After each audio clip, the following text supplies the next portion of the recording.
จะเป็นแบบนี้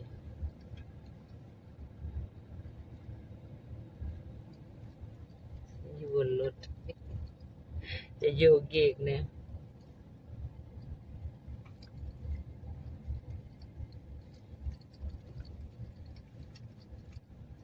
นี่ก็จะเป็นพิพิธภัณฑ์ไทยพวนเพิ่นจะมาตั้งอยู่ตรงนี้อยู่ในนี่แหละในดอนนี่บ่ได้อยู่ในความเจริญเนี่ย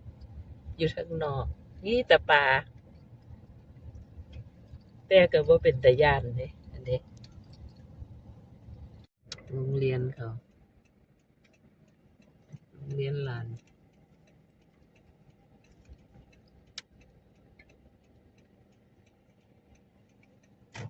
ตรงนั้นจะเป็นเรียนพิเศษเขาเรียนอยู่พิเศษ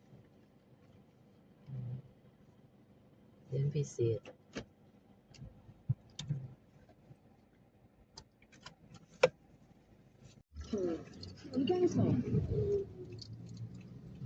เข้ามาข้างในบ้านผือแล้ว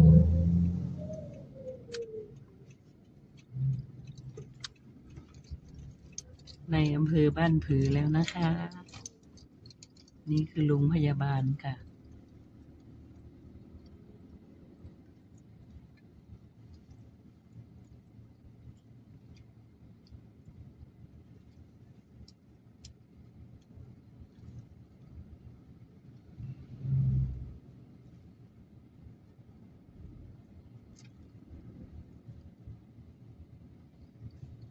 กลางเมืองบ้านผือกลางอำเภอใจกลางเมืองก็จะอยู่ประมาณนี้แหละถ่ายตรงเงินข้างให้เบิ่งถนน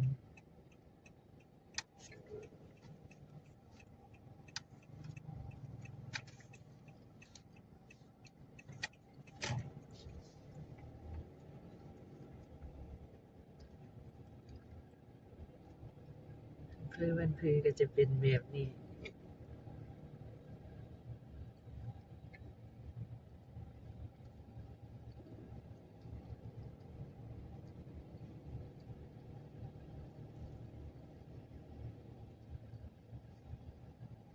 หลังตลาด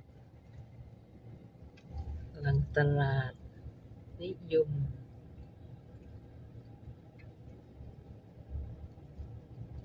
จะไปซื้อหมู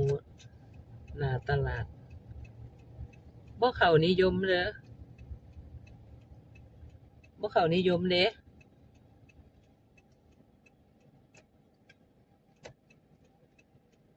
จะสิเข้าไปหยังนิยมล่ะเป็นหน้าตลาดยังว่าบ่เข้าไปนิยมเอ้าจะบ่ทันเข้าใจว่าหน้าตลาดร้านขายหมูที่ถูกๆบ่ได้ว่าไปนิยมเด้ตาเศร้าเออแต่ที่ว่าหน้าตลาดเช้าข้อยบอกเจ้าอยู่อันนี้ก็จะเป็นอีกส่วนหนึ่ง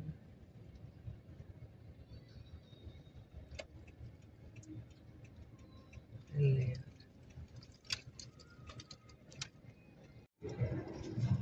ก็แถวนี้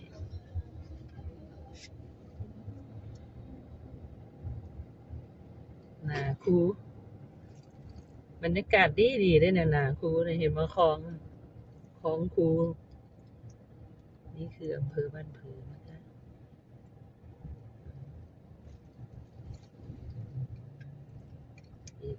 อีกโรงเรียนหนึ่ง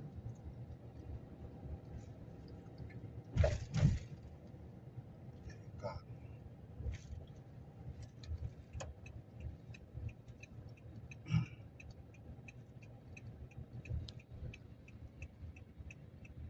มีสี่แยกไฟแดงโอ้ยโยกเลย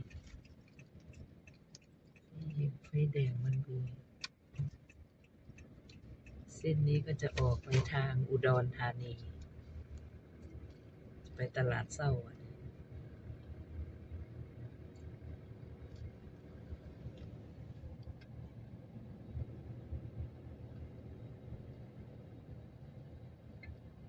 จำได้ว่าร้านขายหมูเนาะ ลืมครับ เอาคือสิลืมเลยร้านปิยะไปนะ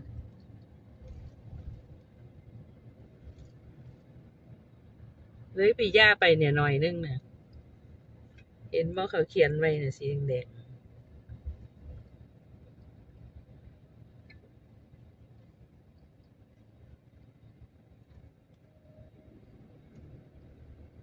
ข้างร้านนั้นซ่อมสมัยนะเนี่ยเห็นว่าเนี่ยเลยร้านอเมซอนไปอเมซอนคืออหย่างเนี่ยคอฟฟี่ข่อยอ่านบ่ออกนี่แหละนี่ร้านเห็นว่าถึงแล้วค่ะ